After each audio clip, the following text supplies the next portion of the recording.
Hello everyone, welcome to my YouTube channel Universe is Unique। आप सभी का मेरे YouTube चैनल पर बहुत बहुत स्वागत है। आज है संडे December 31st 2023। आज है 2023 का साल का आखिरी दिन। आई होप कि आपका ये साल 2023 बहुत अच्छे से बीत गया होगा और हम सब रेडी हैं 2024 की शुरुआत करने के लिए। क्यों नहीं इस साल का एंड भी सीखते हुए किया जाए और शुरुआत भी। तो चलिए, आज है संडे। आज के दिन हम वो सारे इंग्लिश वोकेबलरी वर्ड्स को रिवाइज करते हैं जो हमने मंडे टू सैटरडे सीखे हैं। चलिए शुरुआत करते हैं विद मंडे। मंडे को हमने वर्ड सीखा था रैप्चर। मंडे को हमने सीखा था रैप्चर। रैप्चर का मीनिंग होता है a feeling of extreme happiness, यानी कि अत्यधिक आनंद, उत्साह और उमंग। एक्सट्रीम प्लेजर एंड हैप्पीनेस और एक्साइटमेंट। ये है रैप्चर का meaning. These are the synonyms and antonyms of rapture and these are example sentences. Tuesday को हमने वर्ड सीखा था assertive। assertive का मीनिंग होता है expressing your opinion clearly and firmly so that people listen to you or do what you want। स्पष्ट और दृढ़ रीति से अपने राय व्यक्त करते हुए ताकि दूसरे उसे सुने, समझे और करें। असर्टिव एक तरीके की पर्सनालिटी होती है किसी भी पर्सन की जो अपने ओपिनियंस क्लियरली दूसरों के सामने एक्सप्रेस करता है with confidence, without any hesitation. ये है असर्टिव का meaning. These are the synonyms and antonyms of assertive and these are example sentences. Now Wednesday को हमने सीखा था कैलस। कैलस का मीनिंग होता है not caring about the feelings और सफरिंग्स ऑफ अदर पीपल।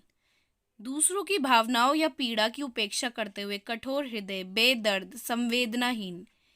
यानी कि कैलस का मीनिंग होता है दूसरों की फीलिंग्स और सफरिंग्स की बिल्कुल भी केयर ना करना। ये है कैलस का meaning. These are the synonyms and antonyms of callous and these are example sentences. Thursday को हमने वर्ड सीखा था अपब्रेड। अपब्रेड का मीनिंग होता है फटकारना, टू क्रिटिसाइज सेवियरली, यानी किसी को डांटना, क्रिटिसाइज करना। टू फोर्सफुली और angrily tell someone they should not have done a particular thing and criticise them for having done it, यानी कि किसी को उस काम को करने के लिए डांटना जो उसे नहीं करना चाहिए था और उसे ये बताना, यानी कि एक तरीके से फटकारना, डांटना, स्कोल्ड करना। ये है अपब्रेड का मीनिंग।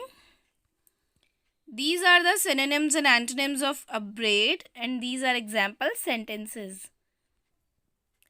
फ्राइडे को हमने वर्ड सीखा था फ्रेल। फ्रेल का मीनिंग होता है वीक और नॉट हेल्दी, दुर्बल या अस्वस्थ, यानी कि कमज़ोर।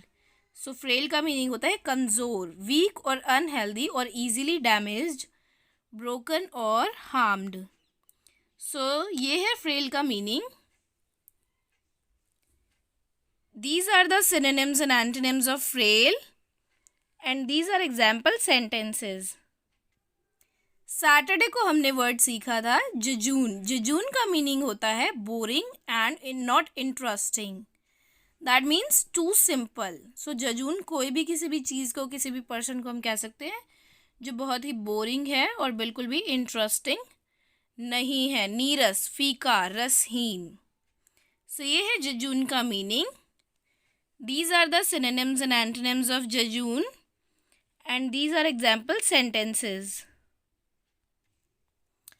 आज संडे की वीडियो में हमने वो सारे इंग्लिश वोकेबलरी वर्ड्स को रिवाइज किया जो हमने मंडे टू सैटरडे को सीखे थे। मंडे को रैप्चर, ट्यूसडे को असर्टिव, वेंसडे को कैलस, थर्सडे को अपब्रेड, फ्राइडे को फ्रेल एंड सैटरडे को जजून।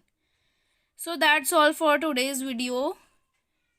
Every day new English vocabulary word सीखने के लिए मेरे YouTube channel universe is unique को प्लीज़ सब्सक्राइब करें। Thank you so much for watching. Keep watching universe is unique. to learn English vocabulary words every day. Thank you everyone.